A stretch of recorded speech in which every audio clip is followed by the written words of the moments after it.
ngibonile bandixelele bandinikile dingafunanga dingabuzanga. Donc c'est ce pourquoi tu nous vois aujourd'hui, on a pour lancer véritablement ce concept. Après l'étape de janvier, chez vous ici, on a vu qu'on pouvait l'amplifier. Donc on a inscrit ça dans le défi de Pâques. Pâques parce que bon, c'est une période favorable où on demande de pouvoir aider aussi ce prochain.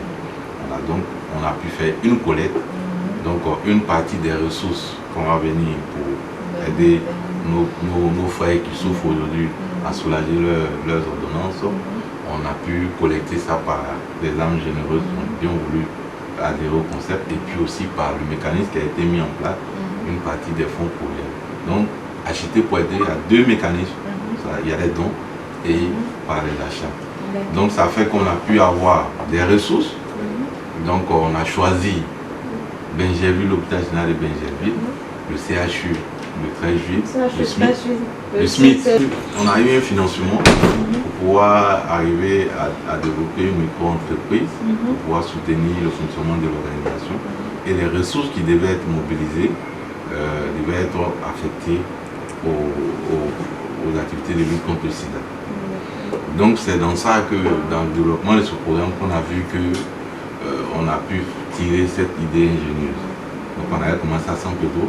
Donc on s'est dit, bon, pour pouvoir tenir nos engagements vis-à-vis de notre partenaire qui est le Fonds national de lutte contre le sida, il faut quand même inclure dans les bénéficiaires les personnes vivant avec le VIH. Or, à Abidjan ici, qui gère le plus gros nombre de personnes. Aux enfants bien. Mais on ne vient pas juste pour faire un don, mais ce don va être, ça veut dire que cette action va être pérenne. Parce qu'on a les mécanismes, c'est clair que quand on va pouvoir collecter, on pensera toujours et à travers vos besoins. C'est ce qu'on a fait au CHU à l'hôpital général de Benjerville. On leur a demandé quels étaient leurs besoins. Et ils nous ont exprimé leurs besoins. Ils disent bon, ils ont un cas de chirurgie qu'ils n'arrivent pas à honorer. Donc c'est ce qui a fait qu'on s'est penché sur ces cas de chirurgie. Ici, on pourra aussi faire 60-40, c'est-à-dire que 60% des ressources qui sont là vont être affectées aux patients vivant le VIH. Et puis maintenant 40% pour les autres pathologies. Je pense que l'idée est bonne, hein. L'idée est bonne parce que mine de rien, on se tourne ici les pour se soulager nos patients. On fait beaucoup d'efforts, nous-mêmes on fait des collectes. Nos patrons, ils font surtout mon patron, on sait, il fait beaucoup de collectes par rapport aux patients. Je pense que l'idée est bonne, acheter pour aider. Non, c'est surtout l'action pérenne de cette œuvre, c'est surtout ça. Et puis il y a la sincérité dans toute action aussi. Oui, absolument. Je vous encourage à aller de l'avant.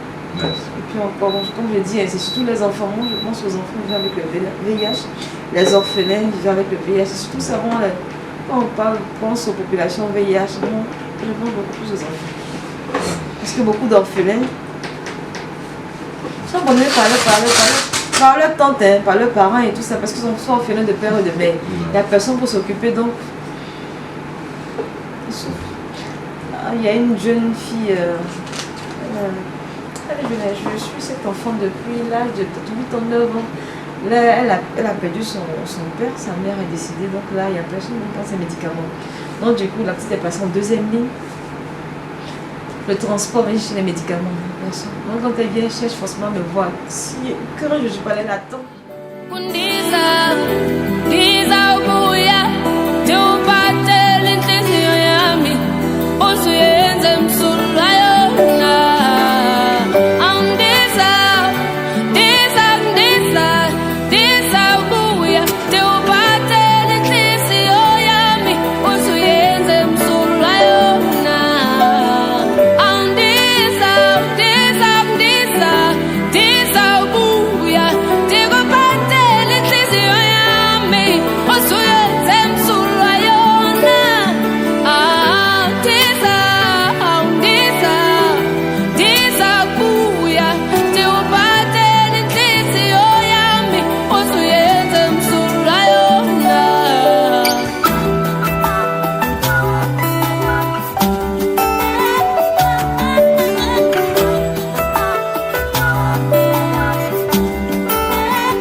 Iyaqhubeka ingqondo yami iyakhawuleza kuyehla kuyasa kuyafana ndonakele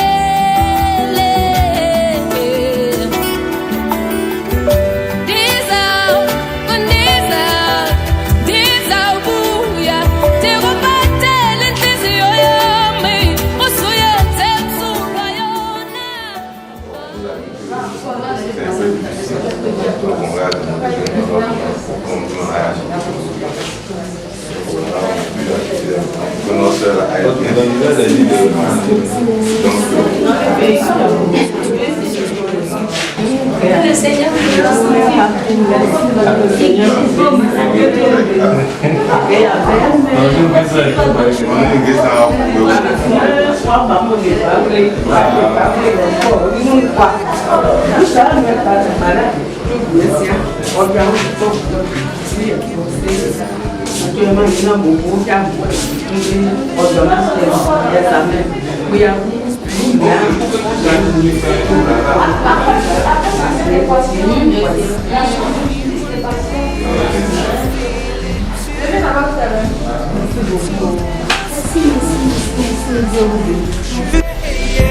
Sat in the corner of the room. Everything's reminding me of you. Nursing an empty bottle and telling myself you're happier, aren't you? Well, ain't nobody hurt you like I hurt you, but ain't nobody need you like I do. Je suis vraiment heureuse ce matin de vous recevoir parce que vous savez le service social de l'hôpital général de Belgique, on n'a vraiment pas de moyens. On n'a pas de moyens, mais on a beaucoup de cas sociaux. Et on se débrouille comme on peut pour pouvoir leur venir en aide. Donc, votre présence ce matin nous va vraiment droit au cœur. Et grâce à vous, nous allons pouvoir prendre en charge toutes ces personnes que nous avons programmées depuis un certain temps qui souffrent. Qui souffrent d'anémie, qui souffrent de fibrome, qui souffrent d'autres maladies, ou alors même qui sont vraiment dans le dénuement total, dans le besoin, donc vraiment besoin qu'on leur apporte de l'aide. Donc, pour nous, c'est vraiment un soulagement. C'est vraiment un soulagement que vous venez nous aider. Déjà avec ces 2 premières vagues de personnes que nous allons opérer, c'est vraiment une réduction totale de ces indigents-là. C'est un soulagement. Et quand je pense également à la convention que nous allons avoir pour toutes ces personnes qui viennent, qui sont couchées, qui n'ont personne, qu'on vient abandonner à l'hôpital, que nous sommes obligés de laver, de nourrir, de payer leurs médicaments, de faire opérer. Pour toutes ces personnes-là, nous disons merci. Aujourd'hui encore, aujourd'hui même, nous avons des cas sociaux. Ils sont couchés en médecine. Nous n'avons pas de lit pour les cas sociaux. Grâce à vous, aujourd'hui, on voit toutes ces personnes qui ont le sourire aux lèvres, qui n'espéraient plus et qui sont contents. Ces personnes qui se sentent humiliées à cause de leur maladie. Dès qu'on demande, il n'y a pas de cas d'hernie, on vous indique directement les maisons de ces personnes-là qui souffrent depuis plus de 10 ans, certains depuis leur naissance, certains qui traînent ça depuis près de 20 ans et qui n'ont aucun soutien. Merci à vous pour ce que vous êtes en train de faire. Et j'espère que vous allez vivre longtemps, pouvoir nous aider longtemps. Nous allons faire la promotion aussi auprès de nos collègues assistants sociaux qui travaillent dans des conditions aussi difficiles pour nous. Vraiment, merci beaucoup.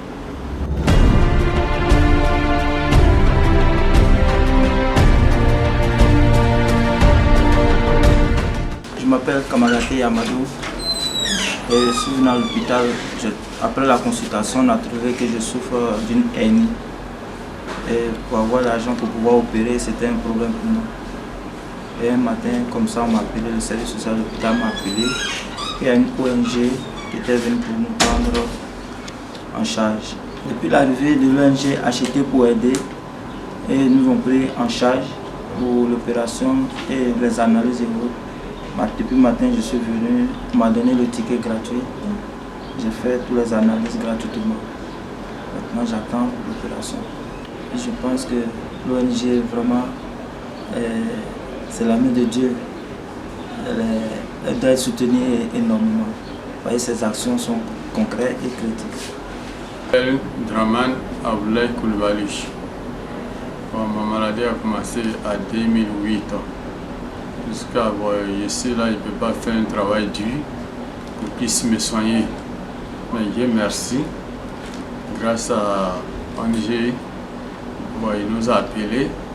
C'est lui qui peut venir vers eux pour qu'il les soigne.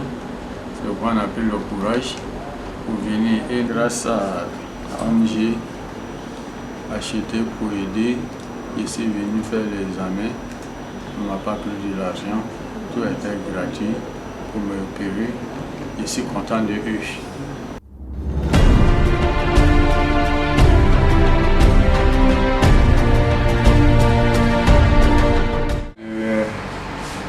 Au nom de M.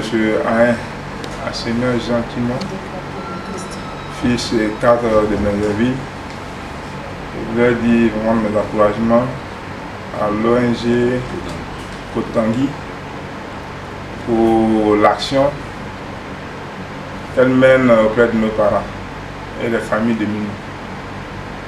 Vous savez, si on est heureux, c'est lorsque le prochain est heureux. Donc il n'y a pas de joie sans que le prochain en partage. Aussi, nous mettons la joie dans le cœur de nos prochains, c'est que nous sommes heureux. Et comme notre Dieu que nous servons a dit, que chacun de nous mette au service des autres le don qu'il a reçu, je pense que l'ONG Kotangui, par cette volonté d'amener les frères et sœurs à acheter juste dans le souci d'aider, va très bien avec cette parole-là.